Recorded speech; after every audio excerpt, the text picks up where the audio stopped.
This episode of the ZuLoo Pōōdcast is sponsored by ZuLoo Inc., a benefit corporation dedicated to the goal of universal access to toilets, hygiene, clean water and sanitation through the power of social enterprise. Learn more at ZuLoo.com. I remember one night I was dreaming and I started to dream about an Aladdin-style pyramid with a light shining on top of the pyramid, and on the top of the pyramid was a ceramic toilet. And it was this, and I saw it. And because every single day for like 4 months by that time, I did not sit on one of these things. I just climbed. We should recreate that. Like a little no, this is exactly this is what it was. And I was like, a toilet!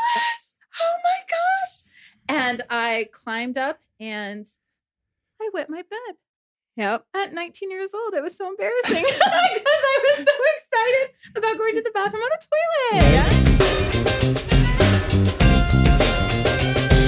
toilet. Welcome to the ZuLoo Pōōdcast, where we talk all things poop, toilets, and sanitation.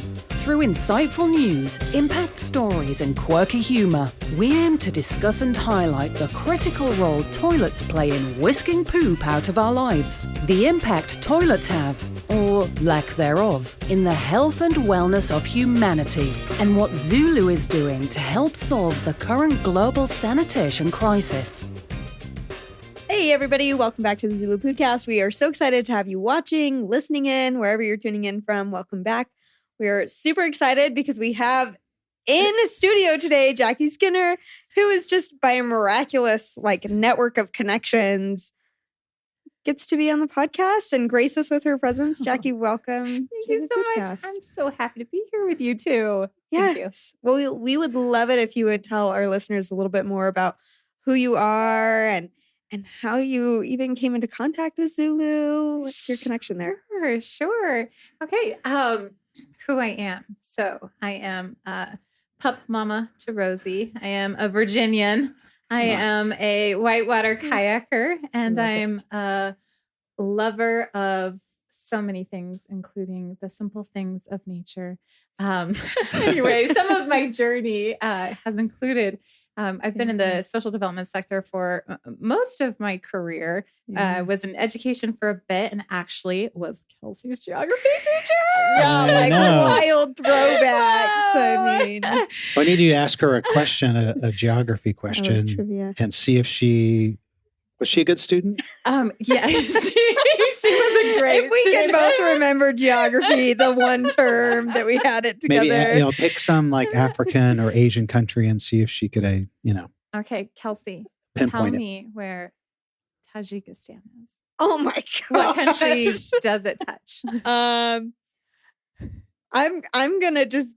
My self-worth depends on your answer to this question. So much pressure.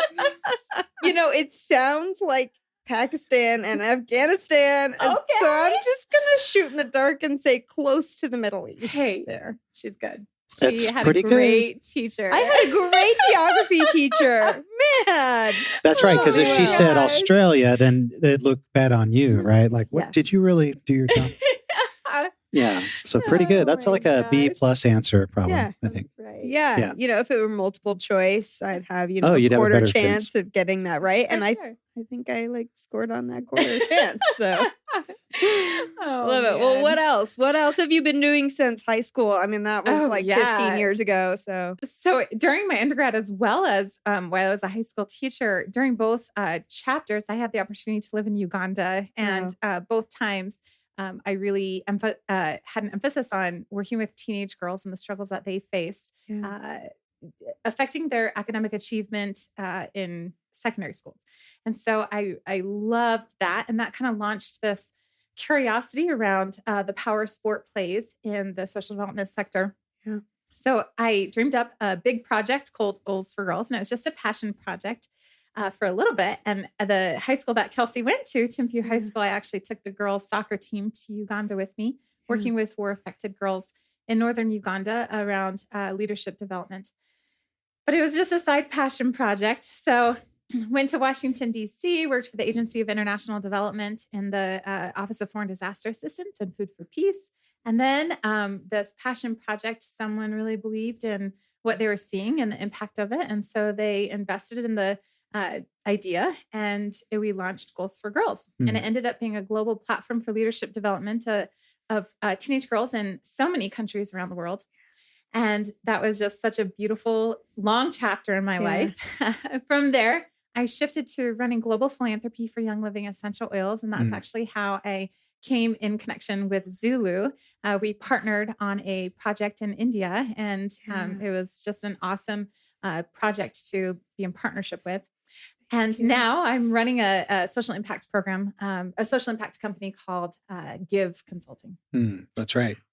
Yeah. So when I first saw your name, it was on the contract for Young Living, and I thought, okay, she's running the show over there, so we better do a good job. She sent me this 50-page contract. We better read it with fine print. But we you guys were one of our earliest donors, and I think we were working through Give Consulting through Arturo and Melissa in that project, and so that was such a great project to drill those water wells. And then actually we actually got to go over there with Melissa and Arturo and some of our team, and in fact we've got some video.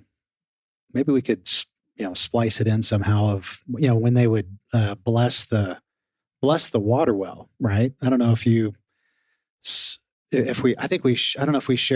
shared with you the email I was talking about shares with you some of those videos where they would actually have a little ceremony, and it's really beautiful. They place lay flowers and all these incenses around the water well. It's really cool. I just thought we were going to, water well, turn it on, but they made a super big deal about it, and that was all through Young Living, was part of that. So. Yeah, that is awesome. And it is such a big deal. Like that's bringing a water well to a community like that is a huge deal and makes life so much easier. So So that's great. And then I think we were talking before we started recording about we were in the same, like when we were over there in 2019. You were already there. I didn't make that connection because Arturo and Melissa were like, oh, Jackie Skinner's here and we're going to go meet up with her. And because you guys were doing the seed project, I think. I actually was running a Goals for Girls leadership summit there. Okay. That's what it was. Yeah. So it was just the weirdest coincidence out of all of the countries in the world, all of the cities, all of the hotels, and all of the weeks in a year. Yeah. So you ran into same hotel. You ran into them there. It's incredible. Yeah. Seriously. Yeah. So in the evenings, once they were done with a project with ZuLoo, we'd all be back in the hotel debriefing about how incredible our day was and how meaningful and impactful it was. And it was just so cool to listen to Arturo's stories about their impact with if you're ever in Hyderabad. When I finally get to go, when you finally get to go, a Marriott is sort of like it's a little oasis that you sort of escape reality, and you come back into this Marriott hotel. I mean, it's just like any Marriott you go to anywhere. It's pretty, relatively nice, clean. But the contrast is extra special. The contrast is extra crazy. Hyderabad to the Marriott. Yeah, it was like it's like a time warp. Like, what are we in Hyderabad? Yeah. But, the only thing that kept me grounded was the green lake behind us, with the green fountain and the green river, those were that ship is supposed to be constant reminders. It was.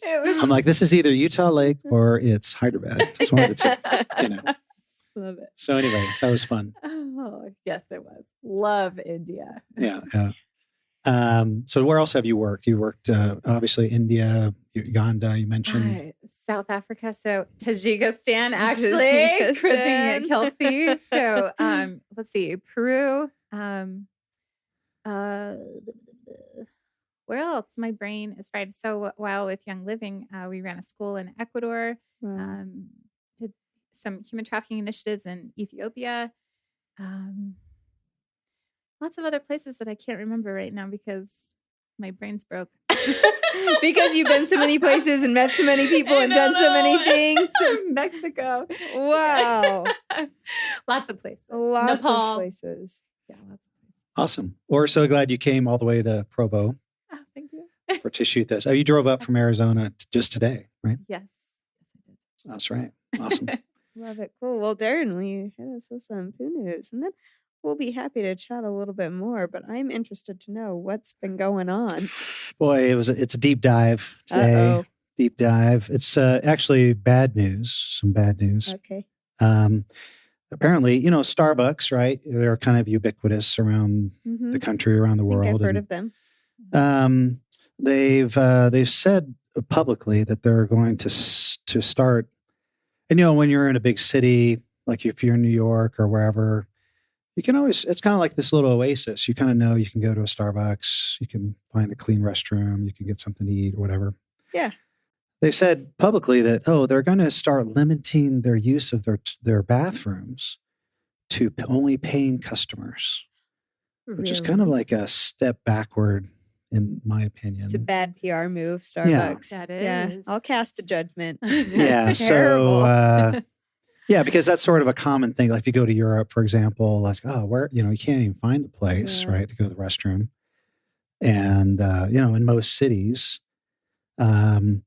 it talks about, there's a related article that there are a lot of public, like cities, they sort of have kicked the can down the road when it comes to public toilets and public sanitation, because they're like, the private sector will take care of it, which it's, in some cases they do. But this article, this article was Forbes magazine, or I'm sorry, this is Bloomberg, the article, and it talks about how of all in New York City, for example, the city that purportedly never sleeps, there's only 4 toilets that are open 24 hours a day. And then the rest of the public restroom, there's only 1,100 of them in a city of 8.8 million people. Wow. And so it's like, and for the most part, when you talk about, access to the restroom, you talk about bathroom equality, right? And so oftentimes if you're going into an establishment, the presumption is, okay, well, you're probably going to buy something, or you're a prospective customer. Or if you're walking into a hotel, right? Okay, if you look a certain way, then probably you're going to be okay to find the bathroom. But if you don't, if you don't look like a paying customer, or those people still need to go to the restroom too, right? Yeah. And I think you saw that, and you were in San Francisco recently, right? And it was like, okay, there wasn't probably a lot of options. I don't know what you saw there, but yeah, I mean, it's just crazy to go from, we were staying at a Marriott. And definitely the nicer part of town. And I just decided, I'm going to walk a couple blocks. I want to go visit this store. And so I'm walking a couple blocks, and as wasn't that far. It was like a mile away. And I'm 5 minutes into the walk. This is very different than the street that I'm staying on, all of a sudden, just all different kinds of people. And without trying to judge a book by its cover, seemingly in all different kinds of walks of life. And obviously the streets are just way dirtier, and it just looked like this part of town was not taken care of as well. And so, shops were closed and gated. And of course, apartment buildings are locked up, key coded to protect residents. So, you just wonder. So if you had to go to the restroom, you were kind of out of luck. Right? Yeah. Where do you go? Yeah. You're in so Jackie, your travels around the world, what maybe you could share with us, maybe, have you ever found yourself in a situation where, maybe it's Kazakhstan or wherever you've been, where you had, ran into some issues with respect to finding a place to go? Yeah. And also I've got an interesting story about me going into a country, but also some girls from India transitioning to the bathrooms here, which might be kind of interesting. But so when I was 19, I lived in Uganda for 4 or 5 months doing research, and we were in partnership with the Ministry of Education and went to, 3 to 5 schools a day, but they were really remote schools in the middle of nowhere. And all of the schools only had pit latrines, and all, varying levels of niceness of the pit latrines. And sometimes it, had a stump over it, and you remove the stump and all these bugs fly up. And oftentimes there's some poo on the side, and it's super gross. But I remember not drinking much water because it was so rancid, and I did not want to go into another pit latrine. And all the schools would like feed me and give me water, and I'd always be like, I can't. But I remember, this is just random, that like that was really rough. But I remember one night I was dreaming, and I started to dream about an Aladdin style pyramid with a light shining on top of the pyramid, and on the top of the pyramid was a ceramic toilet. And it was this, like, and I saw it. And because every single day for like 4 months by that time, I did not sit on one of these things. I just climbed. We should recreate that with a little no, this is flashlight. exactly this is what it was. And I was like, a toilet! Oh my gosh. And I climbed up and I wet my bed. Yep. At 19 years old. It was so embarrassing because I was so excited about going to the bathroom on a toilet. There you Yes, go. your body needed it. I know. Yeah, that's all right. I've been there, Jackie. It's all right. Thank you. I think I've done that recently. Like, thinking you're going to the bathroom on this golden toilet, and it's not. It's not that. Yeah. It gets interesting when that's your dreams. Like the most that's when you know. thing Yeah. is a toilet. Yeah. Wow. But sounds like a beautiful dream. It does sound like a beautiful dream. I hope I dream that tonight. It was. I love it. Well, I am curious about the experience, though, of those Indian reciprocal. girls, coming here. What was that like for them? So, what year was that? 2018, I believe. I led out on a State Department exchange program with 22 Indian girls from all across the country, all coming from vulnerable backgrounds. Wow. So they were very used to pit latrines and really tough situations for a toilet. And the biggest stressor of them coming to Utah, and I didn't know this until about day 3, they were so stressed going to the bathroom because every bathroom was so different and they didn't know what to do. Where the latrine is so simple, but we have different ways to, we've got the lever, push, then you got the stool thing that you can kick or the button that you can push. And then you move into the water, and some of it is, you just put your hands under and it goes, and then the soap dispensers, and then how to all move the it here, touchless there. stuff. Yeah. And then you have the paper towel dispenser or the dryers, and it becomes, for someone that has never experienced any of that, So overwhelming. it becomes so stressful. So that, how I stopped trying to drink water because I didn't want to use another latrine. Yeah. They stopped drinking water because they did not want to use one of our bathrooms because it was so stressful. Wow. Isn't that interesting? Yeah. So we went in, we made sure chaperones went into the bathrooms because we didn't realize that was going to be such a situation. Yeah. Right. So.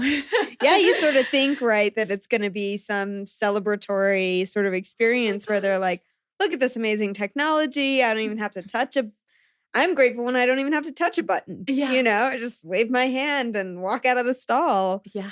But that's so interesting to hear that they were so stressed out about that. Yeah. So after chaperones started going in and there was some like coaching there, Yes, they Was were that fine. helpful for And them? also Yeah. it became a topic of conversation at night about, okay, what kind of bathrooms did you guys go to today? And it was amazing. like, oh, this one, the air came out so hard. And it just became this topic that we would discuss and celebrate and talk about the differences. And Cool. it's just something I would never have thought was such a thing.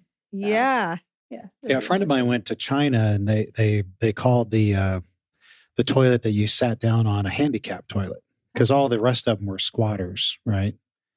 Huh. And she said she went into a room with the bathroom, and then there were 4 squatters lined up. Yeah. No partitions, Right. and then in the corner was the handicap toilet, and Interesting. she said she sat there, and and then all these ladies came in, and she knew a little bit of Chinese, And they kept on talking about the fat American over there on the handicapped toilet. And she's like, I know what you're saying, Anyway, but yeah, the cultural differences are, you don't, they're so different sometimes. Yeah. It's fascinating. It's so interesting to learn about. Mm-hmm. Yeah. We've another friend of ours is Muslim, and they, water is a big deal. Like if you don't have water, okay, it's like water to wash yourself. Water to wash yourself a with. bidet. It's and then it's just like they're stuck, right? Because they just don't, you can't not use water, And so, yeah, it's fascinating. It is. Wow. Well, Speaking of other fascinating, I just have one more. No, yeah, I was gonna come back to that. I had a thought about toilets, but it was about, you want to comment on the city, the lack of toilets? It's just sad. Yeah, Starbucks, what's up?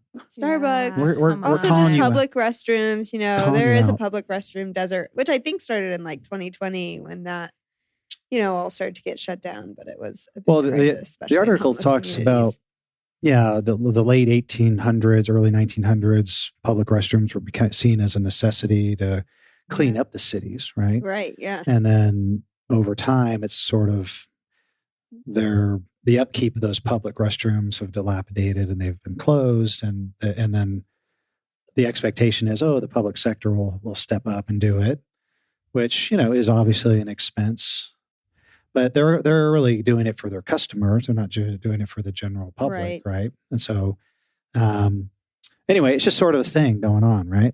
Fewer. Now Starbucks is maybe you better throw down $10 for that latte if you're going to go to the bathroom, right? Mm-hmm. Anyway, I don't run Starbucks, but if I did, Public restrooms for all. I would say, coffee's optional. We're all about this toilet. Anyway, this is sort of the opposite of city life. This is outdoors, right? This is an article, Ultimate Guide to Pooping Outdoors. If you've ever had to poop outdoors. Have you ever had to poop outdoors? Oh, yeah. Oh, well, my family just plugged us up when we were going out. So I don't think I have. Never. But, Like you going, because you did a lot of camping, hiking. yeah. You just never pooped outdoors? I can't remember a time where I have. You just shut it off for the week and I think my body did. I Just really do. Couldn't do it. But also the food that my family consumes when we're outdoors is not fibrous at all. It's the oatmeal, it's the freeze gonna dried plug you meals, up. it's the Cliff bars. So it's So I wish I was like that, because I'm not like that. And we go take the scouts out, and sure enough, clockwork, Darren's got to go. So I poop out, pooped out outdoor quite a bit. I don't know if you, yes, I have. I used to work for a wilderness therapy company. Okay. And I was field staff. And so we lived outside pretty much while we were with the kiddos. And there was pooping in the outdoors. Yep. For sure. Yeah. Well, this can't avoid it. Yeah. Well, this is a good, this is Thrillist.com. I guess it's, outdoor travel site. They talk about 7 things to look for.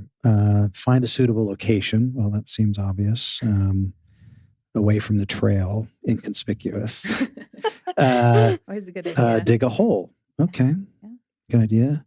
Bury your toilet paper. Yes. I have found plenty of toilet paper in the wilderness. Oh, no. Yeah. If you're That's digging a never hole in there, pleasant. you hit toilet paper, you're like, pack out the excess. Makes sense. Where you pee outdoors matters too. You want to avoid, peeing in the river or something, but I don't know. Avoid going in a natural water source. Ladies, be extra prepared. It's never crossed my mind either if I'm hiking near a lake or something that that ought to be the place I ought to go. But it's good advice. That's definitely crossed somebody's mind. So Right. Try to leave no trace, right? That's kind of the idea. trace. But kind of common sense stuff. But anyway. Great. Hopefully, you don't have tips. to poop outdoor very often, but if you do. It's good to know. Some good Yeah. notes You to know. remember. I wasn't a Girl Scout, so Uh, I wasn't taught those skills. I Even remember at girls' camp. Oh yeah, I remember some of the so many of the kiddos that came out to the fields. So they had to be outside for a minimum of 49 days. Wow. And one of the biggest transitions their initial weekend was there's no option. You have to poop outside. Yeah. And there was crying from some people and just like, I can't do it. And Yeah. I mean, they did it. Yeah. It was a big deal. Like, what were some of the things that freaked them out the most? Was it just like a privacy thing? Well, this was more of a primitive program. And Yeah. so we didn't have access to toilet paper. So you're using rocks. Juniper is used as an antimicrobial and can also be used sort of as toilet paper, which is super uncomfortable. But Yes. Also Juniper meaning like the needles? Yeah. Okay. Yeah. Wow. And then I've never tried that. certain types of leaves. Yeah. So I think that just freaked them out so much. Like, why can't we just have toilet paper? Yeah. So it's just such a big transition. Seriously. Yeah, my favorite scout camp, we went to Colorado, and we the scoutmaster said, okay, you need to build a latrine, but keep it as far away from the camp as possible, right? Made sense. So we hiked over, I don't know, 50, 100 yards. And then there was this cliff that went off like 100 feet off this cliff, and we're like, this is awesome. We're going to build it here, right? And so you had to sort of, in order to use it, you had to sort of rappel about 5 feet off the cliff. And that's where we stuck there was a branch sticking out, and we put the toilet paper there. And so you sort of had to get used to holding onto the rope with one hand and using the other. Oh my! But that was where we built he was. I like it. He wasn't too thrilled about it, but This is fun. it was. You took your creative liberties as Go Camp. Yeah, we were pretty proud of it. So that anyway, is pretty ingenious. I would have never thought of that. Nice. Yeah, probably pretty dangerous as well, but nobody fell. So thank goodness. But anyway, that's sort of the Poo-News. Good Poo-News this week. Okay. Yeah. Educational. Yeah. What we did want to do, Jackie, was listen to one of our recipients' stories. This is Laxmi's mother. We've had and listened to Laxmi's story before in the podcast, and their story's pretty common. And I'm sure one that you're pretty familiar with as well, the family living in Hyderabad. And I think Laxmi has 2 daughters and her mother living with her. They run a small vegetable stand and didn't have access to a toilet before ZuLoo's project and mission came in and was able to supply them a toilet. So we're going to listen to Laxmi's mother's perspective about what life was like before they were able to receive a ZuLoo toilet. I am always worried about my girls anyway. But the idea that they can't even do something for themselves, as basic as going to the toilet in peace, makes me very angry. I taught Laxmi how to go to the toilet like any other mother in the world. The only difference was that our toilet was outside, in the peaceless open. When Laxmi was a toddler and she really needed to go, I would pick her up, rush her to the forest near our shack, and quickly find a bush for her to squat behind. Since we couldn't afford nappies and the forest was a few minutes from our home, we wouldn't always make it, and sometimes she would have to relieve herself in the road or soil herself. When she was a young girl, I would walk with her into the forest and sit on a log with my back to her, whilst she did her business, just so she would feel safe. She didn't like me looking. I remember noticing how the smells of the forest had changed since Laxmi was small. When we first moved to this slum, the forest was a sanctuary, fresh and humid and peaceful. By the time Laxmi was a girl, the smell of urine had drowned out all the verdant beauty of the wood, and we would leave the tired trees as soon as we could. As a teenager, of course, Laxmi didn't want me to go with her. She had a natural sense of dignity and wanted to be independent, especially because of her dyspraxia. So I let her go alone. One day, I was cooking lunch and I was surprised to hear crying. I came out of our home to see what was going on and I saw Laxmi running towards me. She ran straight into my arms and began wailing. I was terrified and I could not understand what she was saying. I thought the worst. It took me 30 minutes to calm her down so she could explain. Laxmi had gone to the forest as usual, thinking she was alone, innocent because of her hearing impairment, that 2 men from our slums were following her. Just as she sat down, the 2 men jumped in front of her, pulled down their trousers, exposing themselves, and made advances at her. Laxmi was so embarrassed that she ran back home straight away without urinating. As I held her in my arms listening, I could feel the dampness of her skirt, either out of fear or physical necessity.